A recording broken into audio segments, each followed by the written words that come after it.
Olá pessoal, boa tarde. Na nossa conversa de hoje nós vamos falar sobre três importantes personagens da Revolução Russa: Lenin, Trotsky e Stalin. E ao mesmo tempo nós vamos fazer uma diferença, uma distinção entre os governos de Lenin e o governo de Stalin. E como foi que Stalin conseguiu vencer o confronto com Leon Trotsky.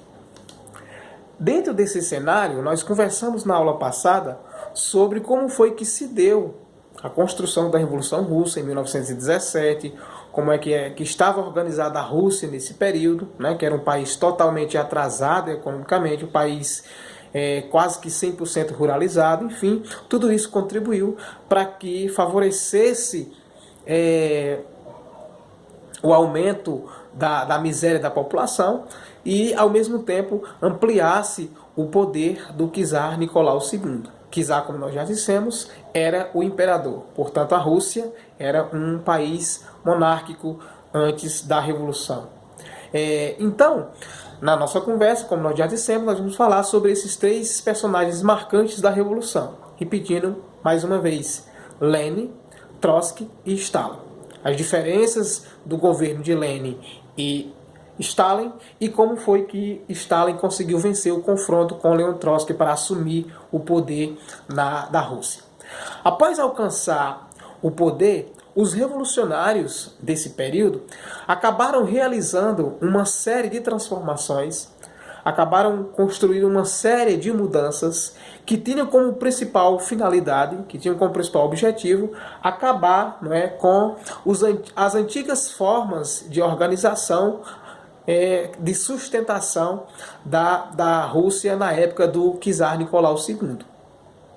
Então eles queriam, com essa ideia, acabar com tudo que lembrasse a Rússia do czar Nicolau II. Portanto, vários bancos, várias indústrias acabaram sendo nacionalizadas, os títulos de nobrezas acabaram perdendo serventia, acabaram perdendo valor, as liberdades civis foram reorganizadas, construídas, portanto, novas formas de relações econômicas por novas leis, as forças armadas acabaram ganhando novas formações e, portanto, o operariado poderiam, de certa forma, participar de forma mais ativa das gestões das indústrias em que essas mesmas pessoas trabalhavam.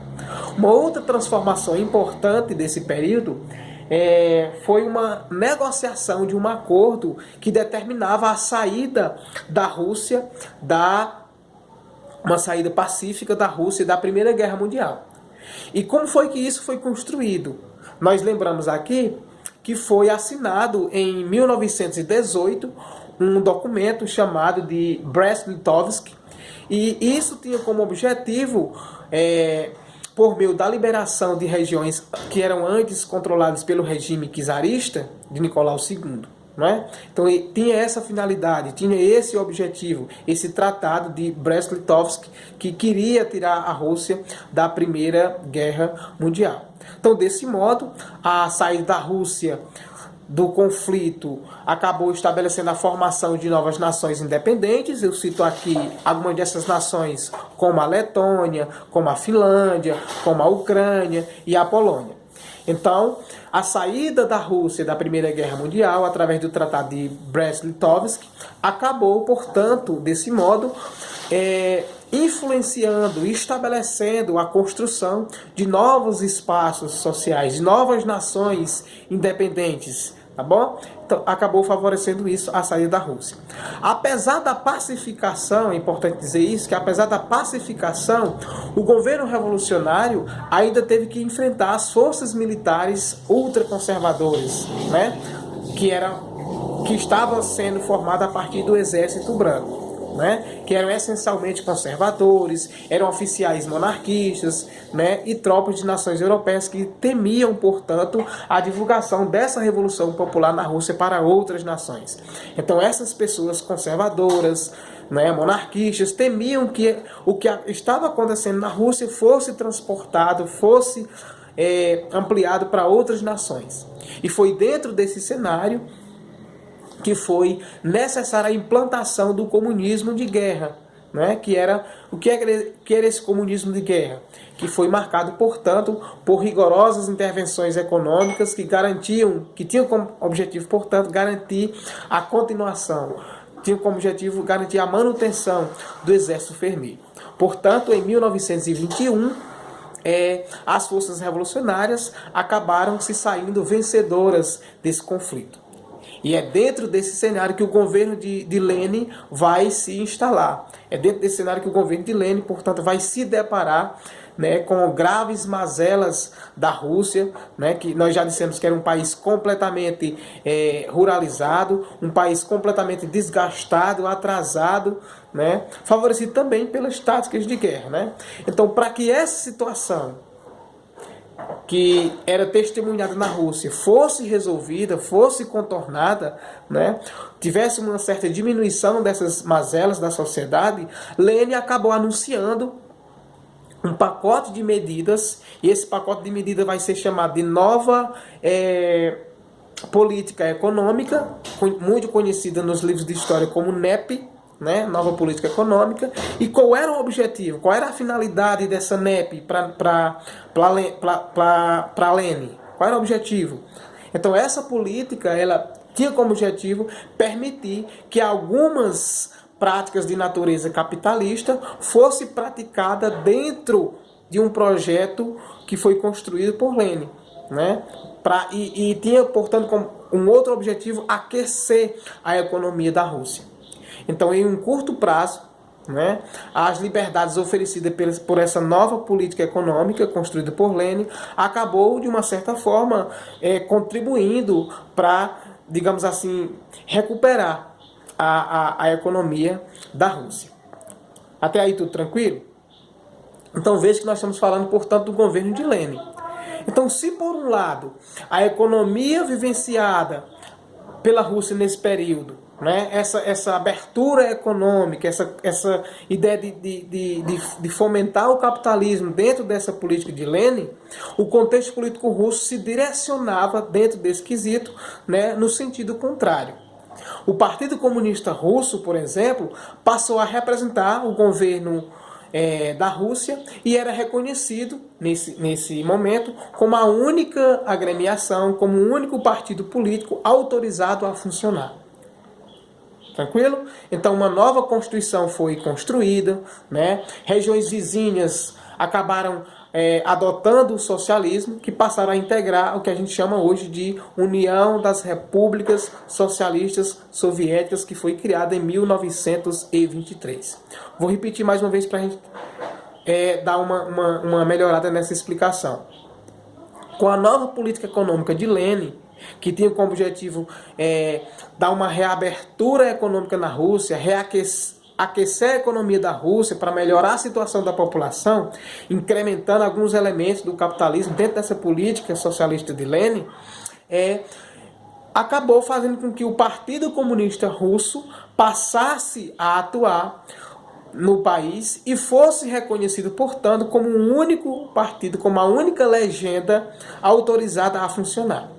E, portanto, uma nova Constituição foi construída e regiões vizinhas, né, acabaram adotando o regime socialista e integrando o que a gente chama de União das Repúblicas Socialistas Soviéticas. Em 1924, o governo russo, né, foi seriamente atacado, foi seriamente abalado, né, com a morte de Lenin. E a partir desse momento nós vamos testemunhar uma disputa entre quem? A partir da morte de Lenin, uma disputa entre Trotsky e Stalin pelo poder da Rússia, né? Então o governo russo foi seriamente abalado, como nós já dissemos, após a morte de Lenin, e as conquistas que tinham sido feitas, que tinham sido adquiridas com o sucesso da experiência revolucionária, deveriam ser repassadas para as mãos de um novo líder. Então tudo que tinha sido construído até então pelo movimento revolucionário, na figura de Lenin, tinha que ser repassado agora para as mãos de um novo líder. E quem era? Stalin ou Leon Trotsky? Foi nessa situação que os líderes políticos Leon Trotsky, portanto, e Joseph Stalin passaram a lutar pelo controle da Rússia, tendo, portanto, uma articulação política mais vigorosa e um discurso que acabou sendo voltada para as questões internas do país. E Stalin acabou assumindo o governo da Rússia. É importante a gente falar agora sobre Stalin porque há um certo consenso entre a comunidade de historiadores, professores, pesquisadores, de que o governo de Stalin, né, chamado de stalinismo, foi visto como um regime totalitário, né, que acabou existindo na União Soviética entre os anos de 1927 e 1953. Tá bom? Esse governo acabou realizando algumas transformações profundas e realizou uma implacável perseguição aos seus opositores. É por isso que é chamado pelos profissionais da história, pelos historiadores, pelos pesquisadores, esse movimento stalinista, o governo de Stalin, como um regime totalitário, porque foi um governo que acabou perseguindo de forma drástica todas aquelas pessoas que eram opositores a esse sistema. Eu resumo aqui algumas características do stalinismo, né, que é também consenso entre a comunidade de historiadores. Então, esse regime totalitário, né, que é caracterizado por uma perseguição muito grande aos seus opositores, né? O totalitarismo stalinista tem algumas características comuns. Nós poderíamos mencionar aqui, por exemplo, a economia que foi controlada interiormente ou inteiramente pelo Estado. Nós podemos falar sobre um governo baseado unicamente na vontade do líder. Daí uma outra característica importante que define o governo de Stalin como totalitário, né? Essa ideia de unificar tudo nas mãos de um líder só, portanto nas mãos de Stalin. Nós podemos ver também a questão de um culto à personalidade, ou seja, uma adoração muito forte, exagerada, uma adoração exagerada ao Stalin, né, chamado de culto à personalidade.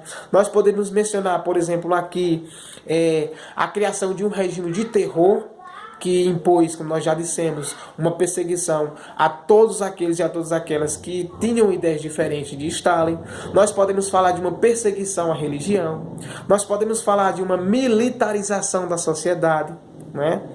Característica que nós estamos vendo hoje no governo atual de Jair Messias Bolsonaro, né? Uma ideia de você colocar militares para assumir cargos no poder, não que isso seja errado, mas uma quantidade exagerada acaba tomando conta de um governo e acaba atraindo para regimes totalitários, para regimes ditatoriais, né?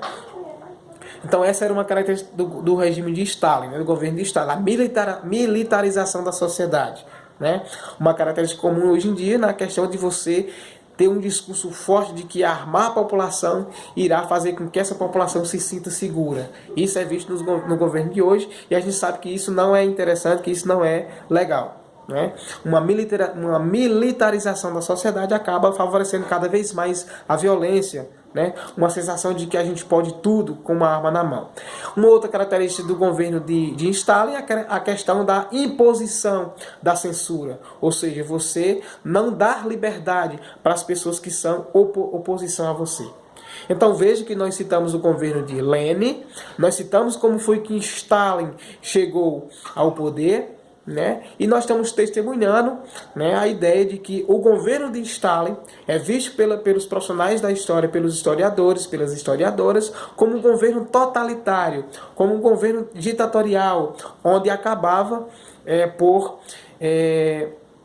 não dar voz, não dar vez e acabar, portanto, perseguindo e massacrando todas aquelas pessoas que eram contrárias ao seu governo, ao seu regime. Tudo bem? Espero que vocês tenham entendido. Estudem e abraço virtual a todos e a todas.